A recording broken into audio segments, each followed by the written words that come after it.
Boker Tov les Koulam. Boker Tov. Azat Hashem, on va essayer de un sujet ce matin. On pose la question quel sujet ce matin, mais j'en sais rien en fait, on va essayer de découvrir ensemble. J'avoue que bon, on va parler un peu de la Tchoa. J'ai quand même un petit sujet. Un petit sujet que j'avais entendu la semaine dernière, au nom, on a fait l'Unishmat de qui alors? La personne que leur a fait. Je sais pas, je connais pas. Claudine, Michab Ben Henriette, Azat Hashem. le Le shichour de notre ami Yoram Yaakov Ben Rachel, Azat Hashem. Refouach Shalama pour ta femme. Chen Bat Yafa, Azat Hashem, Yashar Tova, qui est un petit garçon Baruch Hashem. Et aussi pour Caroline Mkiez, Azat Hashem, et Achille, une petite fille. Mazatav les Koulan, Azat Hashem, que je vous inou. Je vous envoie la Géoula pour tout le monde, Azat Hashem. Je pensais que chaque enfant qui vient, il amène la Géoula, Azat Hashem. Alors, on te remercie de participer au projet de la Géoula. Allez, alors, on a dit comme ça. On sait que très bien que la paracha de Shoftim qu'on a lu la semaine dernière, et là on est rentré maintenant dans Kitetse, elle est toujours liée avec le mois de Elul. D'accord, c'est toujours le mois de Elul, ça commence comme ça avec la paracha de Shoftim. Pourquoi Shoftim exactement? Shoftim et Shoterim, on sait très bien. D'abord, on nous enseigne d'avoir des juges et des policiers qu'on doit mettre devant nos villes, etc. Pourquoi? Parce que dans le Pshat, on ne doit pas vivre dans une ville où il n'y a pas de seder. D'accord, on doit avoir. Pourquoi? Sinon ça fait vite le balagan. Chacun fait ce qu'il veut, et puis il y a des voleurs, des machins, chacun fait ça, sa vie, donc on se doit de ça. On sait très bien que Chazal nous enseigne ici qu'il y a bien évidemment il y a un grand remède par rapport en fait aux shotrim qu'on doit mettre sur nous-mêmes. D'accord, c'est qu'on a effectivement nous-mêmes, on a des portes, d'accord, on a les yeux, notre bouche, d'accord, on a nos mains, nos oreilles, nos pieds, où est-ce qu'ils nous amènent, etc., notre cœur bien évidemment. Et par rapport à ça, bien évidemment, là aussi on doit mettre des shotrim. Et la partie qui suit, c'est Kitetse. Pourquoi? Parce que quand tu t'es protégé, d'accord, dès que tu protégeais un petit peu tes entrées, quoi, tes portes, alors seulement tu peux partir en guerre. C'est un petit peu sûr qu'on a fait hier matin un petit peu par rapport à ça, en disant qu'avant de partir en guerre, il faut déjà être protégé, un peu comme une rempart. D'abord tu fais tes remparts, après tu envoies tes soldats pour partir en guerre. Pourquoi? Parce qu'on sait que la meilleure des défenses, c'est l'attaque. Donc si on veut bien se défendre contre les Yitzhara, il faut essayer d'aller l'attaquer. Par rapport à ça, j'ai lu une chose qui était assez intéressante. Ce qu'on a vu dans la paracha de Shoftim, c'est marqué comme ça, que quand on veut justement partir en guerre, parce que là aujourd'hui, dans la paracha de Kitetse la Milchama, en vérité, c'est la suite de Shoftim par rapport à la guerre. Pourquoi? Là, on donne tous les liens de quand tu vas partir en guerre, d'accord, si tu viens d'avoir une nouvelle maison, si tu viens de te marier avec t'es un jeune marié, ou alors si tu viens t'as mis des vignes, t'as planté une vigne, t'en as pas encore profité, etc. Ce genre de choses fait que t'as pas le droit d'aller en guerre si t'as pas profité au moins la première année par rapport à ça, etc. La paracha de Kitetse, c'est si maintenant t'es parti en guerre, t'as gagné en guerre, et là t'as fait une captive, etc. C'est toute la paracha de la semaine comme on a vu hier. Très bien. Donc là je reviens sur un pasouk qui nous dit comme ça. Alors, et donc c'est les officiers qui parlent avec ça. Va ici fou ashotrim ledaber el ha'am ve'amru mi ha'ish ayareach ve'rach alevav yelech ve'yeshov leveto ve'lo yimas el levav echav kilvavo. Il dit comme ça. Et donc les officiers, ici les shotrim c'est-à-dire les officiers, on dirait les officiers, ils vont dire au peuple, qui est l'homme qui a peur, d'accord? Ayare, c'est qui est l'homme qui a peur. Partir en guerre, c'est plus. Pas tout mettre des giborim, pas tout mettre des héros. Les gens, ils ont peur. D'accord? Celui qui a peur et qui a le cœur qui est tendre, littéralement, verra à l'évav. Il a l'air veillechov, alors qu'il retourne dans sa maison, et vélo yimas et la vechav. Et qui ne vient pas maintenant, littéralement, faire fondre yimas, c'est-à-dire faire fondre, littéralement, d'accord? Faire fondre le cœur des autres. C'est-à-dire quoi? Quelqu'un, quand il est peureux, qu'est-ce qui se passe? Il peut transmettre la peur aux autres. Par exemple, maintenant, on est tous ensemble là, on a foi en nous, on est bien entraîné, grâce à Dieu, on a la foi en quelque chose qu'on va partir en guerre. Et si parmi nous, il y en a un qui commence à trembler tous ses membres, etc., il peut nous mettre le doute, parce que lui, il a le cœur tendre. Ça, c'est le pshat. Quand on regarde Rashi ici, il dit qu'est-ce que ça veut dire quoi celui qui a peur et qui a le cœur qui est faible? Rabbi Akiva, il dit comme ça. Rabbi Akiva, Omer, il dit c'est le Rabbi Akiva dit le sens du pshat, c'est qu'il a vraiment il a le cœur serré, c'est qu'il a très peur. Ah ben Rabbi aussi, lui qu'est-ce qu'il dit Rabbi aussi à Galilée? Lui dit non, il c'est celui qui a peur des fautes. D'accord, il dit comme ça. Omer ayare me'averot shebeyado. Il dit à celui qui a peur des fautes qu'il a dans ses mains. D'accord, donc on était donc les deux façons de voir. Ou bien le pshat effectivement c'est la peur physique d'une guerre, ce qui est normal, on n'a toujours pas de partir en guerre, si jamais si on va revenir, pas revenir, blessé, pas blessé, mourir, qu'est-ce qu'on va avoir comme atrocité dans une guerre, c'est jamais beau une guerre, Ça, c'est le chat, c'est ce qu'il dit Rabbi Akiva. Et Rabbi Yossi, il dit non. De quoi est-ce qu'il peut avoir peur ici? C'est la peur de ses fautes. Très bien, c'est pas, comme on dit, comme si c'est pas le serpent qui mord, d'accord, mais c'est la faute. Prendre ça, vous connaissez ça. Très bien. Alors, par rapport à ça, le Rav Friedman, il nous enseigne des choses qui sont intéressantes. Il nous dit que c'est quoi de dire qu'on a peur? Il dit comme ça, si on se retrouve dans le mois de Elul, il y a un livre qui s'appelle le Bnei Issachar, il nous dit comme ça, que chacune des 12 tribus, elle est liée à un mois. Il y a 12 mois, il y a 12 tribus. Ça, tout le monde, jusque-là, ça va. Et il nous dit ici, il nous les énumère, il dit comme ça. Et comment on sait? C'est par rapport à la sortie qu'ils étaient dans le désert. Il nous enseigne comme ça, que le mois de Nissan, Iyar, Vesivan, ça correspond à Yehuda, Issachar, Vezevulun. Tammuz, Av, Elul, ça correspond à qui? À Reuven, Shimon, Vegad. Tishrei, Cheshvan et Kislev, ça correspond à Ephraim, Menaché et Binyamin. Et enfin, Tevet, Shvat et Adar, ça correspond à Dan, Asher et Naphtali. Jusque-là, ça va? Très bien. Alors pourquoi on ramène ça? Bon, c'est bien de savoir que chacun des mois est lié, donc il nage pas de la tribu par rapport à ça sur chacun des mois. Là, on parle du mois de Elul. Donc on a dit, c'est qui est le mois de Elul? On dit Tammuz, Av, Elul, ça correspond à qui? À Shimon, à Reuven, Shimon, Vegad. Donc qui est le mois de Elul? C'est Gad. Très bien. Alors par rapport à ça, on va voir ce que dit Rabbi Tzadok par rapport à ça. Il nous rajoute Rabbi Tzadok dans ce Pri Tzadik. Il dit que au nom de Ari Akadosh, effectivement, c'est lié à Gad. Et c'est pas pour rien. Il dit pourquoi? Parce que c'est lié à la bracha qu'il a eue. Et quelle bracha il a reçu, Gad? Alors, pour venir ça, il faut venir un petit peu plutôt dans la Torah, toujours dans le livre de Devarim, et c'est marqué comme ça, le pasouk, Velagad Amar, Baruch Machiv, Gad Kalevia, Shechen Tarav Zeroa, Ad Kol. Il dit c'est quoi la bracha qu'il a reçu, Gad? C'est qu'il va la possibilité, il va une bénédiction de quoi? Qui va vous attacher à un pouvoir, résider comme une lionne. On sait très bien que la lionne, c'est la vraie chasseuse, c'est la lionne, d'accord? Il va vivre comme la lionne, qui a déchiré le bras et jusqu'au sommet de la tête. Ça, c'est la bracha qui a été reçue. Bizarre comme bracha, quand même. Le Gad, c'est quoi ta bracha? Ma bracha, c'est quoi? C'est que je suis comme une lionne, et que quand une lionne, elle attaque sa proie, elle est tellement puissante qu'elle est capable d'arracher le bras et jusqu'à la tête en bevatachat, c'est la bracha qui a été reçue. Jusque là, c'est un petit peu bizarre. Alors, pour comprendre, messieurs, il nous faut Rashi. Qu'est-ce qu'il nous dit Rashi sur place? Il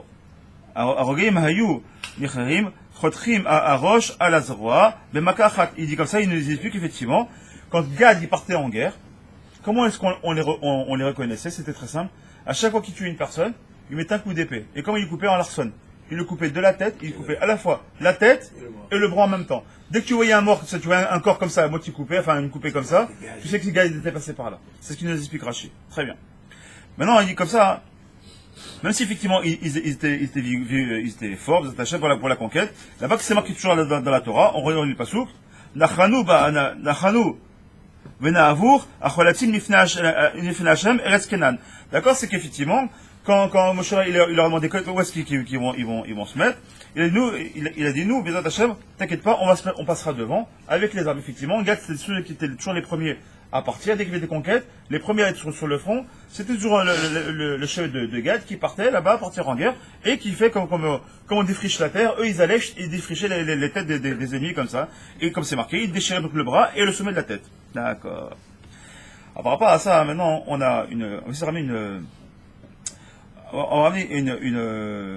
une braïta qui nous dit comme ça.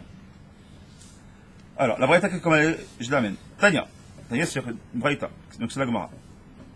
Sar ben tfila le tfila, avera i beyado vechozer o ma'ariche milchama, shalsham kiyum mitzvah tefilin vetikunan. Vekayem b'ansha milchama vetaraf zeroa af kokod. On a une braïta qui est très intéressante, d'accord, qui est ramenée là-bas par rapport au roche dans l'Ilchot Ketanot. Roche Ketanot, il ramène cette braïta-là, qui est très bizarre. Là, on vient de parler de quoi? On parle de Gad. Et une bracha qu'il a eue, c'est quoi cette bracha? C'était effectivement le fait de découper ses ennemis de la tête jusqu'au bras. Quelle avamina? Qu'est-ce qu'on a à apprendre de ça? Qu'est-ce que ça nous enseigne? À la limite, c'est même atroce, c'est presque vilain. De dire qu'un des membres des tribus du Ram Israël, ils viennent et qu'ils découpent des gens comme ça, c'est presque à la limite, c'est un peu barbare, j'ai envie de dire. Alors, qu'est-ce que ça nous enseigne? On a bien compris que ça va être le pshat, c'est évident. Donc ici, le Rosh, il le ramène dans l'Ichot Ketanot, par rapport donc, c'est l'Ichot du niveau des Téphilines, et il nous dit comme ça, que celui maintenant qui parle Donc au nom de la Braïta, donc celui qui parle pendant la mise des téfilines, d'accord, entre le bras et la tête, d'accord, alors il amène sur lui une grave faute. Effectivement, il dit parce que qu'est-ce qui a permis la Braïta continue, qu'est-ce qui a permis au Ham Israël de gagner la guerre, et d'Afka à Gad de faire ce qu'il faisait, c'est qu'il parlait jamais pendant qu'il mettait les téfilines entre le bras et la tête. J'en profite pour faire une petite parenthèse, parce que je le vois très souvent malheureusement, je pense pour les hommes qui nous regardent, bien évidemment, il est interdit, bien évidemment, de parler entre le bras et la tête. La fille de faire un clin d'œil, ou un petit coucou, ou même, des fois il y a quelqu'un qui rentre, on fait un petit haussement de tête, ou le Rav il rentre, je suis en train de mettre mes téfilines, je suis assis, même si le Rav il rentre, je ne peux pas me bouger, pourquoi? Parce que ça s'appelle Isserdad, je ne dois même pas bouger. Je dois vite mettre mes téfilines, après je dois me lever pour faire du chaos d'oral, il n'y a aucun problème, mais tant que je suis dans mes téfilines, je dois rester concentré. Et quand même, il faut peut-être même faire fermer les yeux pendant. D'accord? Et si vraiment. Pardon? Même pour Rabbi Notam. Même pour Rabbi Notam, même et ceux qui mettent Rabbi Notam, même s'il n'y a pas de bracha, c'est pas une question de yin de bracha. On ne doit pas faire une interruption entre le bras et la tête. C'est super important.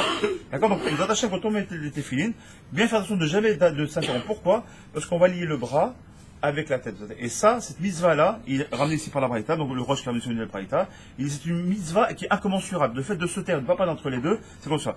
Alpi alacha, encore une fois, comme on l'a dit hier, alpidine. Si maintenant, malheureusement, j'ai parlé, j'ai une patane, je peux m'en sortir comment?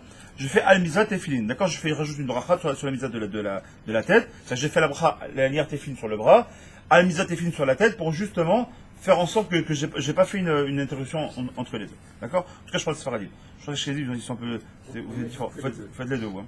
D'accord? Nous, Sfaradi, en tout cas, on affule avec la bracha shnia, on la fait pas, on est samour sur la première bracha, d'accord, on s'appuie sur la première bracha, cette bracha, elle est valable pour les deux, donc, et aussi penser, quand on fait justement la bracha du bras, de penser à la fois à quitter le bras et la tête, et ceux qui mettent, comme tu l'as dit, la Rabbi Notam, de penser aussi à quitter les celles de Rashi et de Rabbi Notam qu'on va être plus tard, vous attachez. Ok? Alors, l'explication qu'on peut donner sur ça, c'est quoi?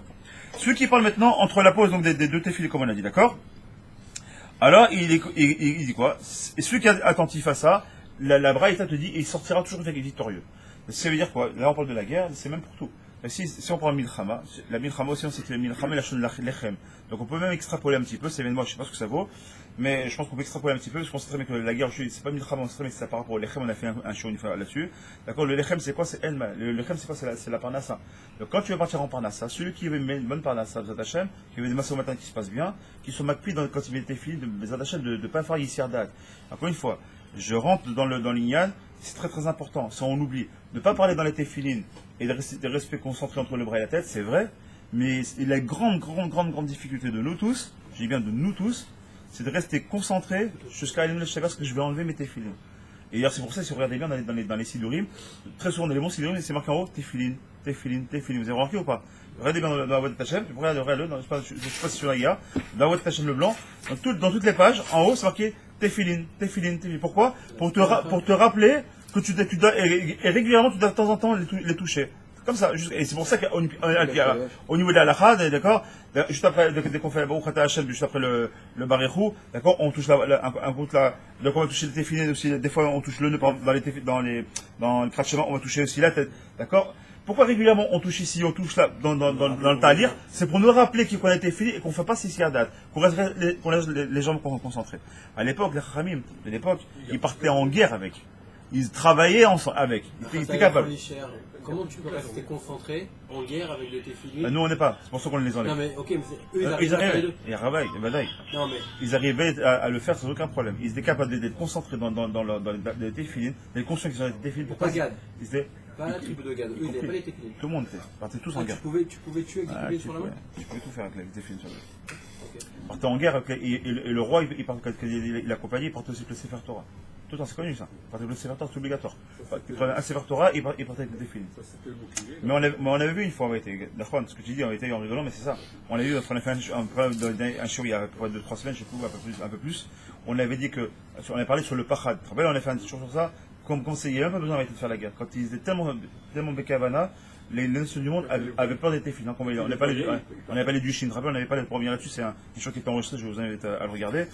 Et effectivement, on a expliqué pourquoi les téfilines et le Chine est rentré. Il y avait les deux Chines et pourquoi c'est ça qui repoussait On avait parlé là-bas très rapidement. Juste, c'était par rapport à Yitzhara. Ça rejoint ce qu'on va dire aujourd'hui. D'accord? C'est que le Yitzhara, quand on est capable, les téfilines, c'est quand tu portes les téfilines et qui est sans Yitzhara, c'est en restant bien un mitkaven, c'est que tu es capable de repousser le Yitzhara. Et comme l'Yitzhara, il donne les kochot au Umot Haolam pour nous faire tomber, si toi t'es kovesh sur l'Yitzhara, automatiquement tu leur montres que t'as été kovesh sur l'Yitzhara, t'as été plus fort que le Yitzhara. C'est que ton Yitzhara maintenant est devenu Yitzhara Tov, c'est ce qu'on a expliqué la dernière fois. Donc tu viens avec les deux chines.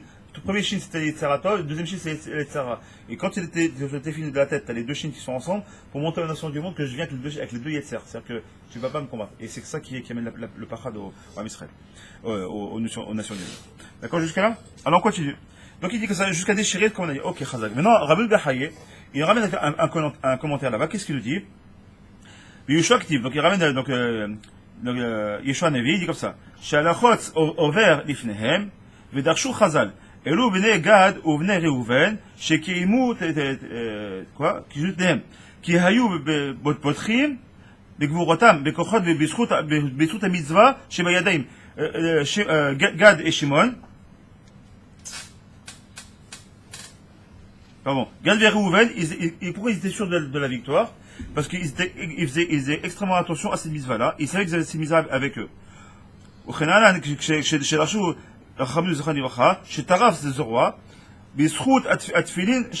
Il dit comment ils arrivaient à couper les bras? Grâce au mérite des tefilin du bras. Et comment ils arrivaient le kolkot, littéralement, le kolkot, c'est le crâne. C'est qu'il est coupé carrément sur le crâne. Pour le crâne, en réalité, il est coupé d'ici. Du crâne jusqu'ici, jusqu'à l'épaule. Bon, c'était bizarre, hein. Une sacrée mort quand même, hein. À la kolkot. Et pourquoi? Grâce, ouais, les bons bouchers, il est droit. Il fait une mille à tout. Et comment ils attaquent? Directement entre le kolkot, c'est-à-dire entre le crâne et le bras. Et pourquoi? Parce que les téfilines qui étaient ici, ils coupent exactement avec l'endroit là. Et comment ils y arrivaient? De façon simple, sans réfléchir, un coup d'épée, c'était terminé, grâce à la force de ça. Ce qu'il dit le Rebbe. Il dit comme ça, par rapport, quand c'est marqué là-bas dans Yeshua Navi, c'est marqué quoi? Que là on regarde, donc c'était Gad et Reuven. D'accord, le Chami nous explique quoi? Ils respectaient leurs promesses. De toujours être à l'avant du peuple, d'accord, et de faire la guerre pour eux. Pourquoi ils étaient comme ça? Ils étaient confiants, comme on vient de le dire dans l'hébreu. Ils étaient confiants de leur force, grâce à cette mise-là, dans ta chaîne, de pouvoir déchirer du bras à la tête, comme on l'a vu. Ok, Chazak.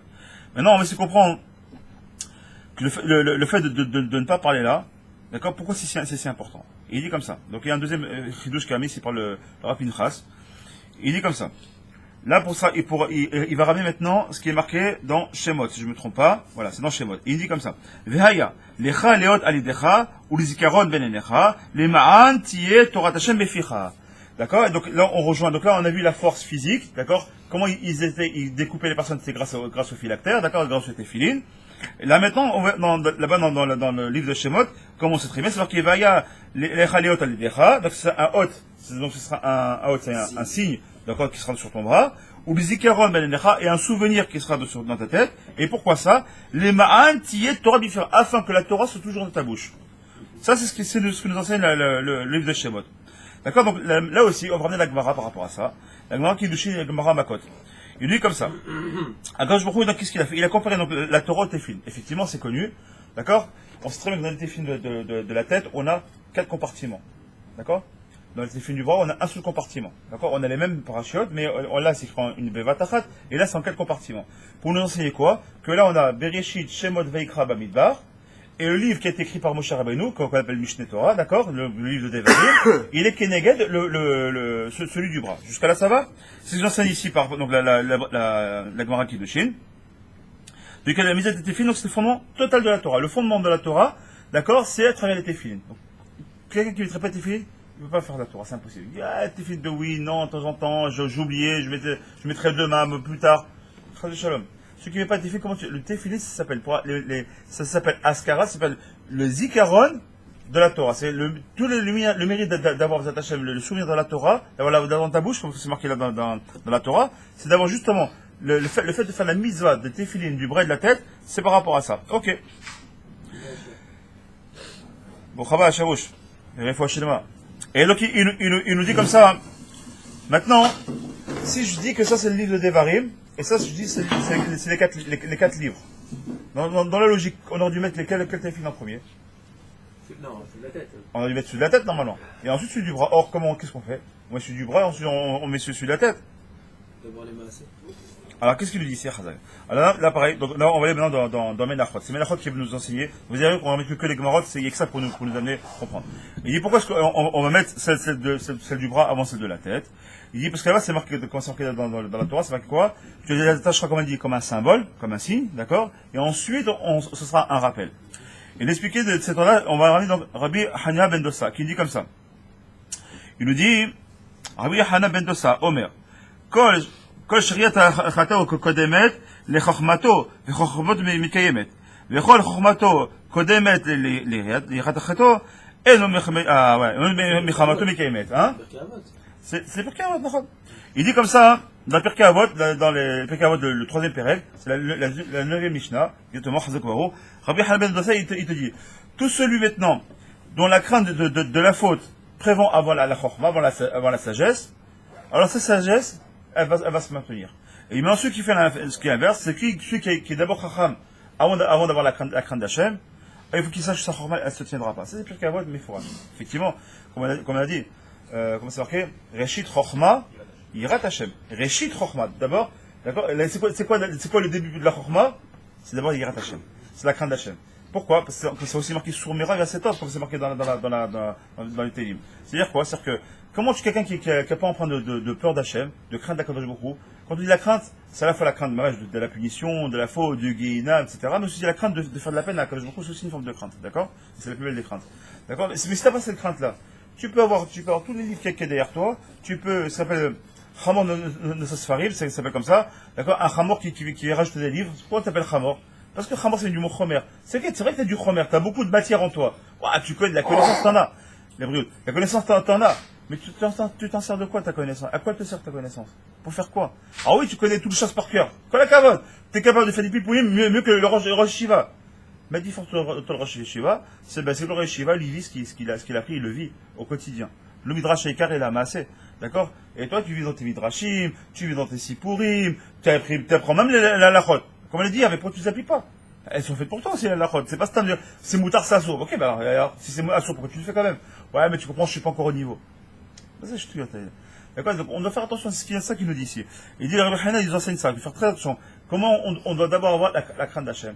La crainte d'Hachem avant la chokma. Donc, si on dit la crainte d'Hachem avant la chokma, et si on nous parle ici, comme par hasard, de mettre les téphilines du bras avant la tête, ça sous-entend que le téphilin du bras, ils ont un lien avec la crainte d'Hachem.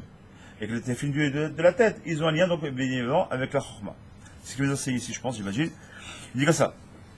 Rabbi Shimon ben Nachmani, lui, qu'est-ce qu'il nous dit au nom de Rabbi Yonatan? Il nous dit ça comme ça. Amar Rabbi Shmuel ben Nachmani, Amar Rabbi Yochanan. Qu'est-ce qui est marqué là-bas dans Michelet? Donc, le Shlomo Ameler. Qu'est-ce qu'il a dit le Shlomo Ameler? Lama ze mechir beyad ksil, liknot chachna lev ve'en, velev en.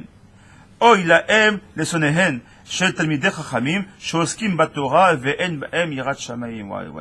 Il dit comme ça, hein.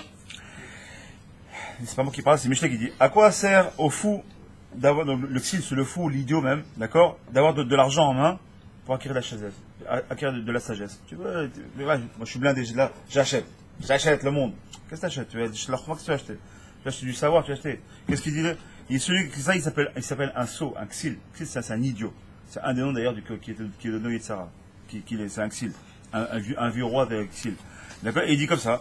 Tu as de l'argent en main, tu veux faire la chaise, mais t'as pas de cœur. C'est que t'as pas le cœur à l'ouvrage, tu le fais pas, parce que la Yirat Hachem, elle est dans le cœur. Il dit quoi?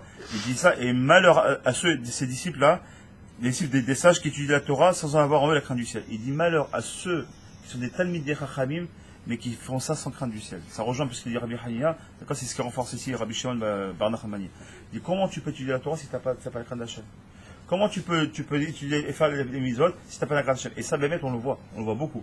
Il n'y a pas plus grand messite. Il n'y a pas plus grande personne qui est anti-Torah que celui qui connaît la Torah mais qui ne fait pas les Shem Shamaï. Je m'explique. Tu as des gens qui, leur but, c'est d'étudier la Torah, comprendre la Torah, non pas pour la faire, mais pour mieux contrer les rabbanim. Et on le voit, des fois, il y a une section spécialiste pour ça. Il y a des gens qui sont très très forts en Tanakh, mais ils prennent ça, mais en Tanakh, dans le sens histoire du terme.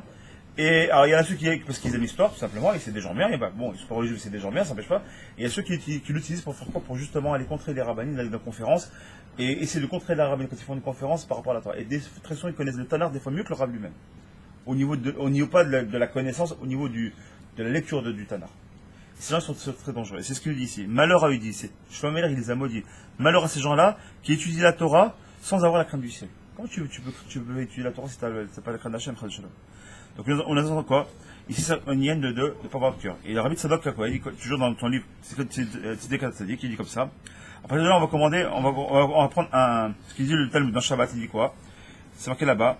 Vehaya emunot atid, chosen, yeshuot chokhmat veda'ad, virat Hashem, hi otsaro. C'est-à-dire quoi? Il dit comme ça, le Talmud, il dit comme ça, que là-bas, le Talmud, quand il amène ce pasouk-là, qu'on vient de dire, c'est quoi? La crainte de Dieu, voilà sa richesse, d'accord? La crainte de Dieu, c'est ça sa richesse. Ça veut dire quoi? De quoi est-ce qu'on parle ici? C'est quoi la crainte de Dieu? Voilà sa richesse. Il dit ici, le Rabbi Tzadok, c'est nous faire comprendre qu'en vérité, on parle là-bas des Mishnayot.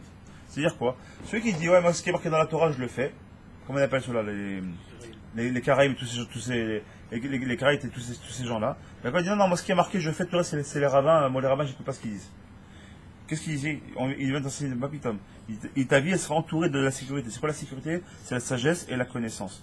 Et ça s'appelle un trésor, d'accord? Le trésor, c'est quoi? Ça s'appelle la Yirat Hashem. La Yirat Hashem, c'est le trésor que Hashem t'a donné. Et comment tu peux avoir la crainte d'Hashem? À travers la Torah chez Baalpé. Quelqu'un qui étudie uniquement la Torah chez Bertav, la Torah qui est écrite, il ne peut pas avoir la crainte d'Hashem. Pourquoi? Parce qu'il y a raison sur le chat. C'est joli. Moshe Rabbeinu, il est monté sur la montagne, il a été chercher les livres de Luchot, et le Am Israël, ils ont dansé, ils ont fait des rondes, ils ont fait le Galazahab, et nous, que je n'étais pas content, et avant ça, il y a eu la sortie d'Égypte, avant ça, la création du monde. Waouh, c'est beau. Ça, c'est the Bible. D'accord? C'est la vie pour les goïs qui les lisent en tant que tel, sans rien comprendre. D'accord? Dans le chat des démos, il y a rien sans rien comprendre. Donc, pour comprendre ça, on vient de le voir ici. On vient de voir sur un passage qu'on vient de voir, ça fait déjà maintenant presque une demi-heure ou plus qu'on parle de quoi? Sur un passage qu'on a dit, une phrase on a dit, d'accord? Qu'est-ce que c'est qu'un cœur? On a rappelé ce qu'on a dit au départ. On a parlé d'un cœur tendre. Qu'est-ce que c'est qu'un cœur tendre?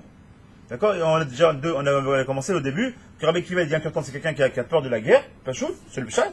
Et on est tout de suite, non, mais Rabbi aussi dit non, c'est rien à voir avec le chat. Là, on parle de la faute. Donc, bien, c'est pas Rabbi aussi pour nous expliquer les sages, pour nous expliquer les choses, on ne comprendrait rien. On aurait pu croire, un cœur tendre, c'est un cœur gentil, objecteur de conscience, moi j'aime pas la guerre, peace and love. Ça n'a rien à voir, rien à voir. C'est dans le chat des choses, quelqu'un qui est en chorma, c'est sûr, il est vide de sagesse, il ne peut pas comprendre les choses. Mais pourquoi tu es vide de sagesse? Parce que tu es vide avant de la sagesse, tu es vide de crainte d'Hachem. Si tu n'as pas la Yirat Hashem, tu n'as pas la sagesse. Si tu n'as pas la sagesse, tu ne peux pas comprendre ce qu'il y a. Et la sagesse, elle peut s'acquérir une seule chose. C'est quand tu fais confiance au rabbanim, quand tu fais confiance au Sidri Mishnayot qu'on a eu, qui a donné toutes les Gemarotes, qu'on a tout le chasse et tous les poskim et tout ce qu'on a aujourd'hui, tout vient des Mishnayot. Si on avait pas des Mishnayot, d'accord? Si Rabbi Yodanas ne les avait pas compilés, qu'est-ce qu'on aurait aujourd'hui? Qu'est-ce qu'on a regardé? Je rappelle qu'au jour, on a 6 Sidri Mishnah. On aurait dû en avoir 600 normalement. Imaginez-vous la Torah qu'on a perdue. Je te parle pas maintenant qu'on du soit des trucs. 6 Sidri Mishnayot, regardez tous les livres de Torah qu'on a autour de nous. Imagine si on avait eu les 600. Donc on voit combien l'importance de la Torah chez Baal Pé, combien elle est importante. On doit faire très très attention. On avait dit Asher Bachar Banu Mikolamim Venatan Lanu et Torato. Rappelez ce qu'on a dit. Si on dit la chose comme au Sefer Torah. Rappelez une fois j'ai fait un doctorat sur ça. Rappelle-toi. D'accord, je dis Asher Bachar Banu Mikolamim Venatan Lanu et Torato. Pourquoi ça je note la Torah? D'accord, mais c'est un mensonge. C'est un mensonge gamour. On voit tous les midrashim, qu'est-ce qu'on voit? Avant d'avoir donné, d'abord, vous avez compris, je traduis peut-être, Asher Bacharbanu Mikolamim. Il nous a choisi, nous, parmi tous les autres peuples, Asher Bacharbanu Mikolamim, Venatan Lanu et Torah. Ils ont donné sa Torah à nous. Mytho. Je te dis que t'es un grand mytho, c'est pas vrai. C'est Brachal dit n'importe quoi. Pourquoi? Parce qu'avant de venir nous voir, il était voir Ishmael, il dit, on peut voler? Non. Il était voir Esav, on peut tuer? Non. Il était voir chaque peuple. On peut faire ci, on peut, Guido Rayot? Non. Bon, on n'en veut pas. Bon, il me reste un petit peuple, tu vas voir ce qui s'y va, sinon je détruis le monde. Bon, vous les juifs, vous la voulez? Ah ouais, c'est quoi? Bon, on a Sévénishma, on verra bien ce qu'il y a dedans. Ouais. Dans Sévénishma, on dit, on verra ce qu'il y a dedans. Alors, comment tu peux dire Asher Bachabanu Mikolamim? Asher Bachabanu Mikolamim Tanan Torato et Nachon, c'est quoi? Parce qu'après, qu'est-ce qu'on dit? Après, Emel Torat Nakadosh Abou Ratashim Michal, comment c'est quoi la deuxième bracha? Hein? Torah Temet, Vechaye Natam Betochenu. Ah, Vechaye, c'est quoi Chaye? Vive la Torah, c'est quoi? Il dit non, parce que qu'est-ce qu'il a proposé au peuple? Que je dis au peuple, c'est aux nations du monde, d'accord? Il leur a proposé la Torah chez Birtav. Tachles, comme elle est marquée. On n'en veut pas. Au peuple juif, pourquoi c'est marqué Asher Bachabanu Mikolamim? Parce que quand il nous a choisis, nous, il nous a proposé la table, la loi écrite et la loi orale en même temps. Il dit, vous êtes prêts à écouter la loi orale? Les Ramanim, ce qu'ils vont vous dire, c'est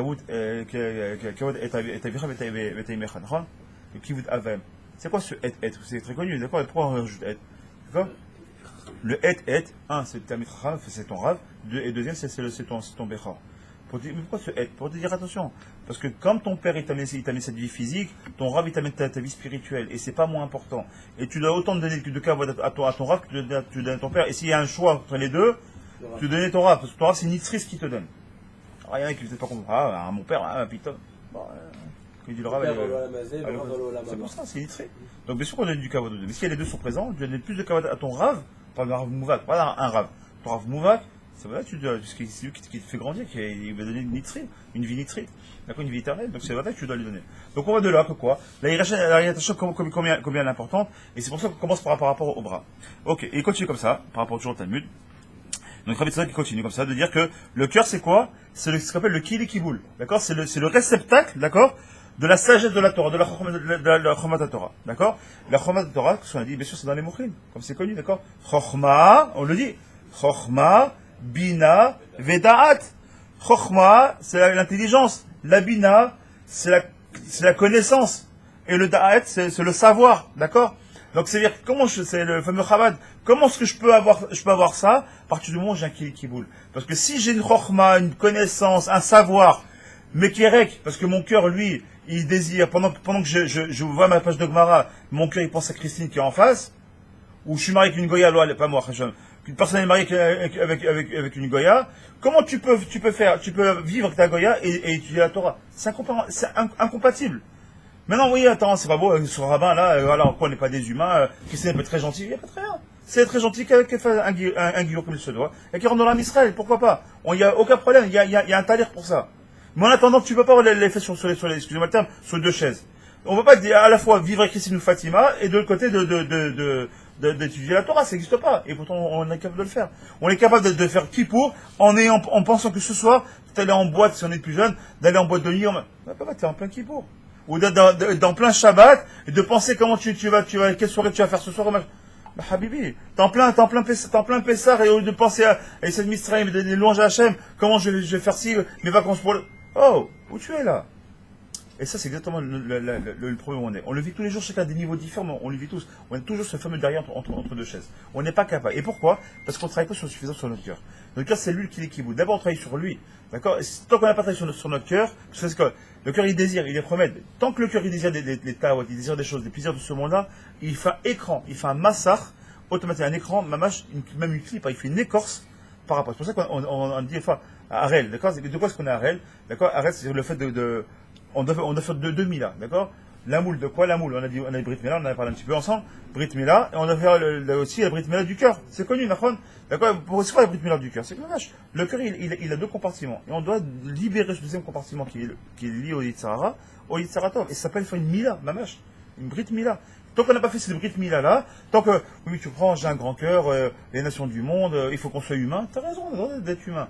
Mais sur de la Torah, et la lacha, elle ne va pas sur la largacha. Très souvent, on est miragèche, mais tu comprends, c'est pas très bien, le pauvre, il va se vexer si je ne donne pas du vin, s'il ne sert pas, il va se vexer. Mes pharisiens, ils fument pendant Shabbat.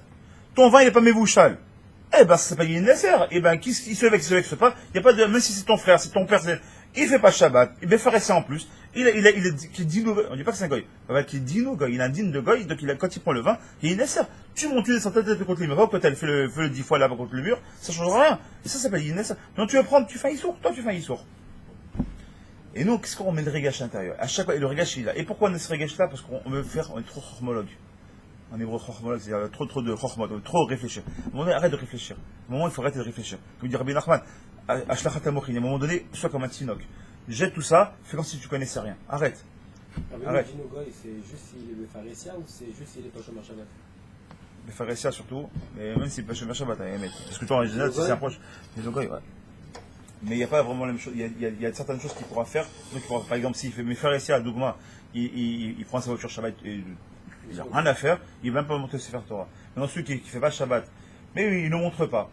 Si on ne le sait pas, il rentre à la synagogue et on ne le sait pas, D'accord, c'est qu'on a le droit de le faire monter, le laisser monter, on ne va pas le faire descendre. Mais s'il est, moi je vais faire essayer, il faut l'empêcher. Il faut dire, Rav, celui-là il est Mechal Shabbat. Alors pourquoi un juif qui met le kélière, il reste juif? Un juif qui guerre?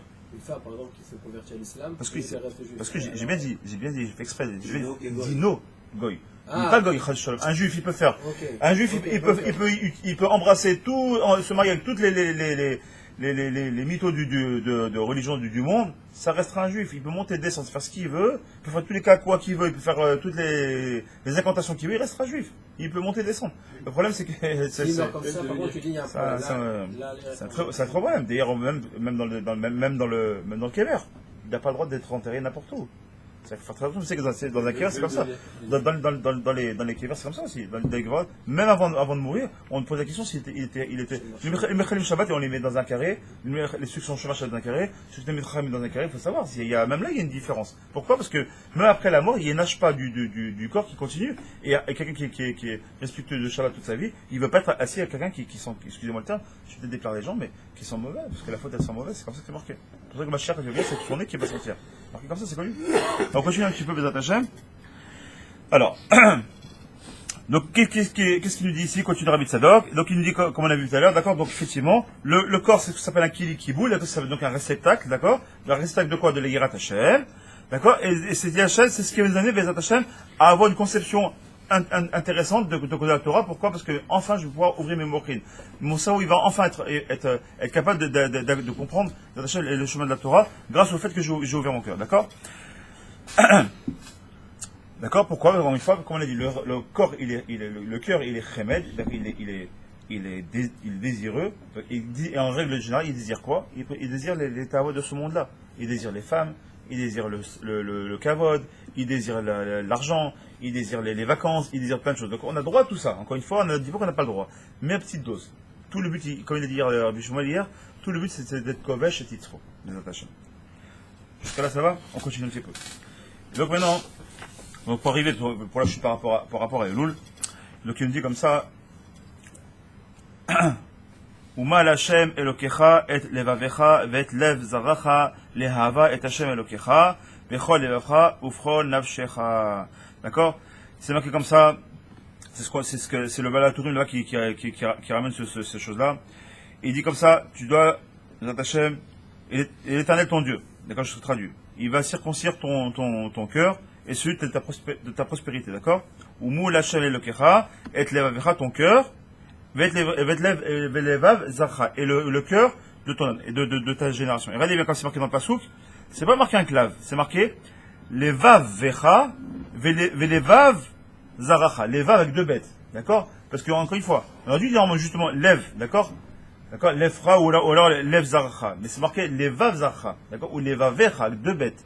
Faut dire attention, encore une fois, dans ton cœur, il y a deux compartiments. Il y a le Yitzhara et le Yitzaratov. Et on doit faire la moule, d'accord, comme le fait de faire la circoncision. Il en parle ici. Et si vous regardez bien la Rashi Tevot, il regarde ce qu'il dit. Si je prends, donc c'est marqué, Umul Hashem Elokecha, quoi? Et levavecha, ve'et levav. Ça fait quoi? Elul, Hazakuro. Il dit, c'est quoi tout le mois de Elul? C'est justement le moment le plus propice où si on doit faire la mila de notre cœur, encore une fois, c'est une mila qui, bien sûr, qui n'est pas physique, c'est une mila, bien évidemment, qui est spirituelle, de la manière qu'on fait physiquement la mila du membre du garçon à 8 jours, d'accord? On a une yann de faire la mila tous les ans au mois de Elul, pour faire teshuva, même sur le teshuva. Quand on l'a vu encore ce matin, Rabbi Moshe disait ce matin, sur la Torah Vav de Rabbeinu, combien on doit faire le teshuva sur le teshuva? C'est quoi le teshuva sur le teshuva? C'est que tous les charatot, toutes les choses que tu as fait charata, tous tes regrets, tous les faits que tu as azivatachet, tout ce que tu as fait de l'année dernière, si malheureusement tu as continué un petit peu de tes fautes, ou tu n'as pas été 100%, la charata n'a pas été à 100%, sur ça tu dois faire tes choix. Donc le choix que tu fais cette année, c'est en vérité sur toutes les charata que tu as fait l'année dernière, mais sur lesquelles tu n'as pas vraiment tenu parole.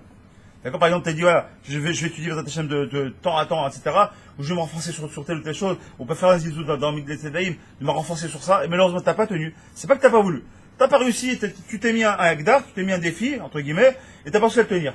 Sur ça, tu vas faire tes choix. Tes choix sur tes choix. Tu as voulu faire l'année dernière tes choix sur ça, tu n'as pas vraiment réussi, tu fais tes choix sur la choix que tu as fait l'année dernière. C'est ce qu'il explique Rabbeinu.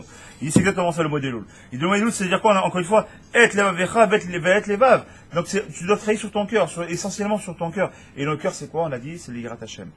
Tout ce qui est lié au cœur, c'est le Yirat Hashem. Donc si on doit travailler sur ça aujourd'hui, c'est pas de rajouter encore des séfarim. Pendant le mois d'Elul, c'est pas ça que tu dois rajouter. Ça, tu vas rajouter des séfarim, tu as toute l'année pour le faire.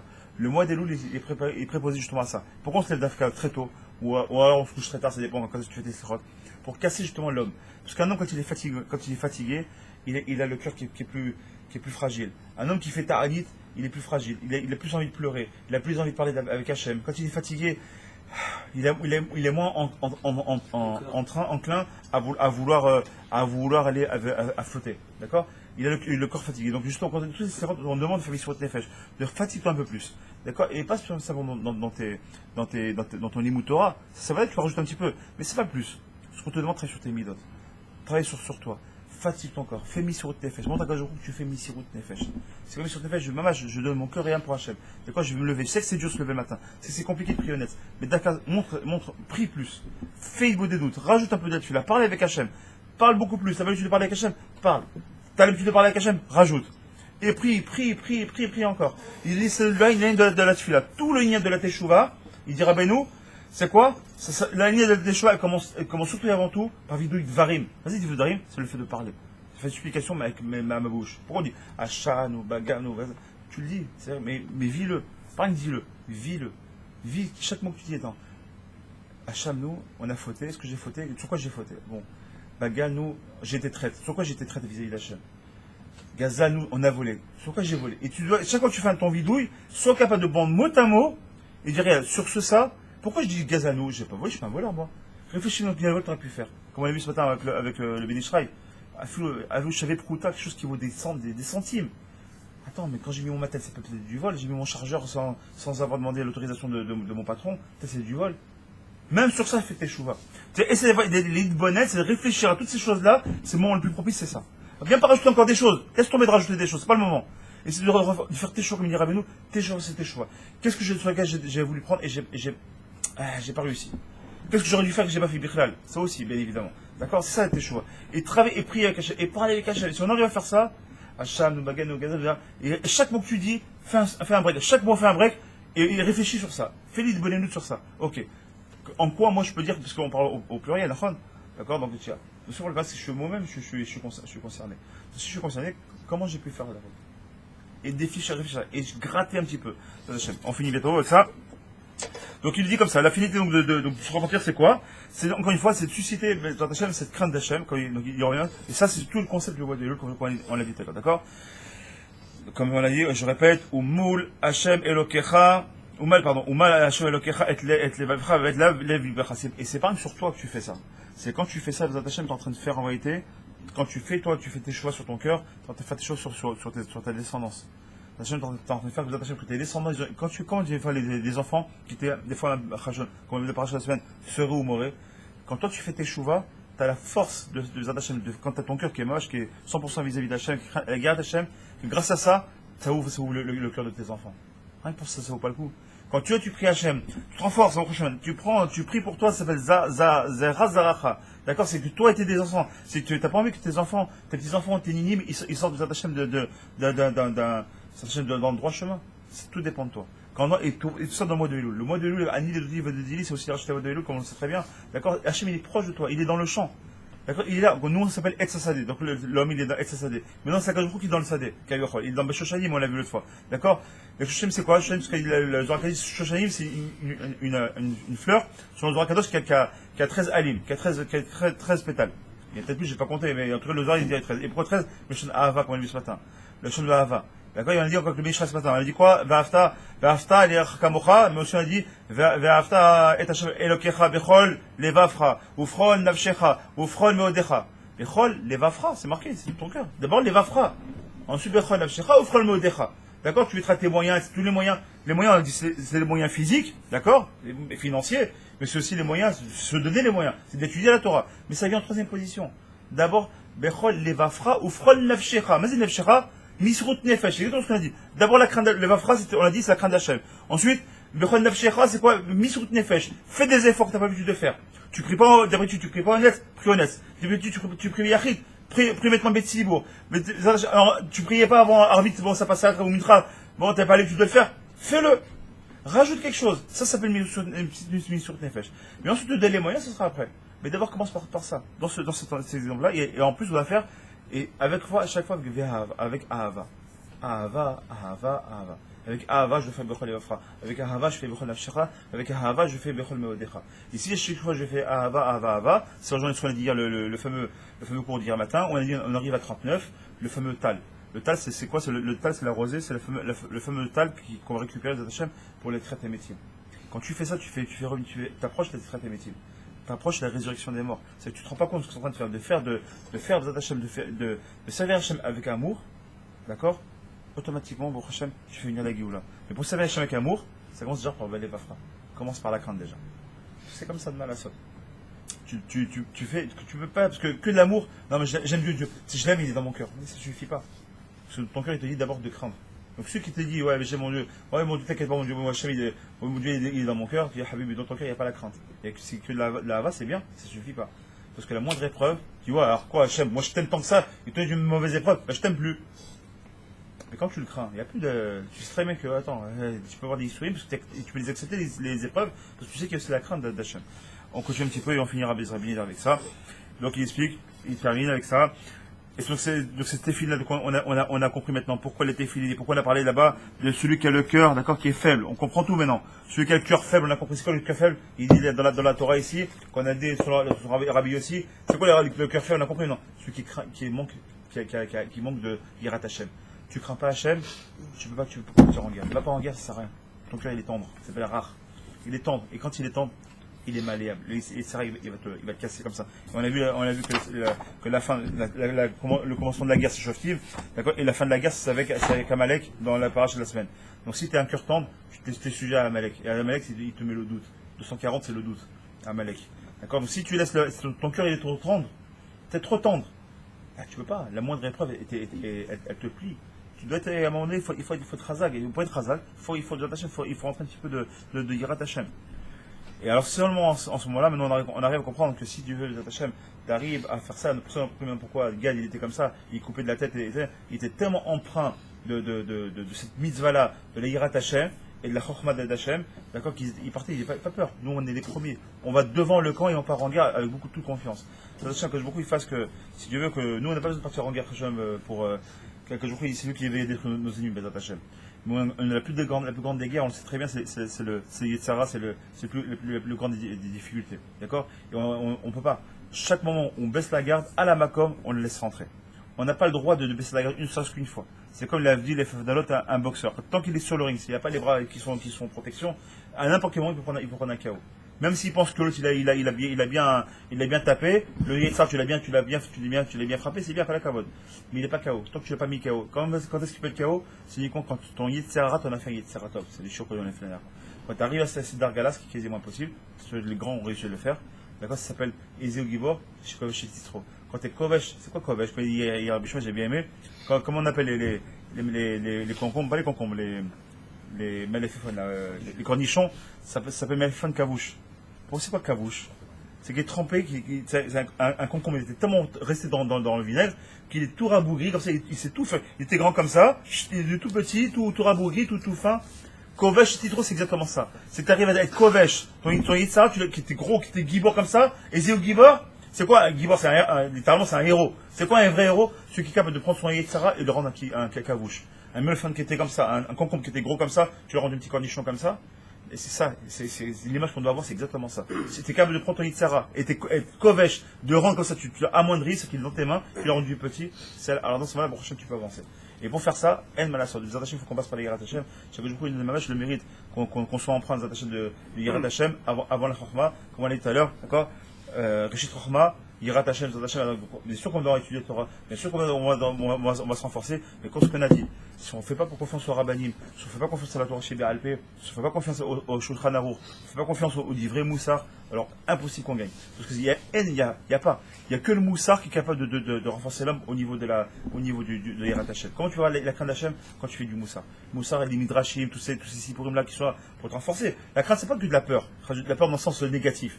La crainte, c'est que quand je crains quelqu'un un enfant qui craint son père, c'est quelque chose qu'il y a de plus positif. Pourquoi? Parce que Shoftim et Shotarim. Pourquoi tu veux du mal à Hachem, tu veux des juges, et tu veux qu'ils mettent des knas, qu'ils fassent des jugements, des flics qui nous mettent des PV, c'est ça que tu nous veux, Hachem. Mais t'as pas compris, t'as pas besoin d'avoir. Si tu donnes dans le droit chemin, tout sera baissé d'air. Tu vas choquer, choquer, mais c'est ça les Yirat Hachem. C'est pas quelque chose de négatif, on ne doit pas parler en sens négatif. On doit comprendre les Hachem, qu'au contraire, que c'est que des choses positives. Mais les Yirat Hachem, c'est quoi? Quand je rentre, quand le papa il rentre, et que les enfants, ils ont un petit peu cette crainte-là, automatiquement, il y a du chaos à la maison. Et automatiquement, à travers le père, qu'est-ce que la mère, elle est aussi empreinte de kavod. Pourquoi? Parce qu'il y a, grâce à la crainte qui est sur le père, on va pas manquer de respect à la mère. Et grâce à l'amour qu'on donne à la mère, on va donner aussi de l'amour vers le père. Pour ça, vous savez, dans les 10 commandements, d'abord, c'est marqué le kavod de père sur la mère, et pour l'amour, le respect, c'est donner d'abord à la mère, ensuite au père.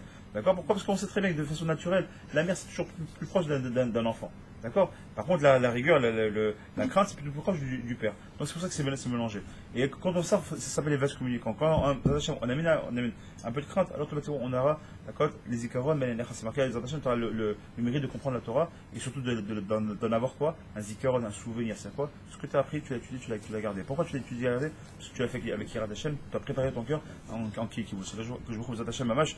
Ce mérite-là, c'est un mérite de pouvoir garder cette Torah et de ne pas la perdre, parce que vous savez que la Shechira, moi je finis avec ça, que la Shechira a été donnée avec la faute, il est égal à Zahav. Vous vous rappelez de ça? Le fait qu'il est égal à Zahav, c'est ça qui a amené l'oubli de la Torah. Et là, on a une bataille. Pour ne pas oublier notre Torah, il faut d'abord se vider, soumettre avec cette œuvre, se vider de tous nos tavot, remplir de Yirat Hashem, et Hashem, sûr qu'on aura l'occasion de garder la Torah.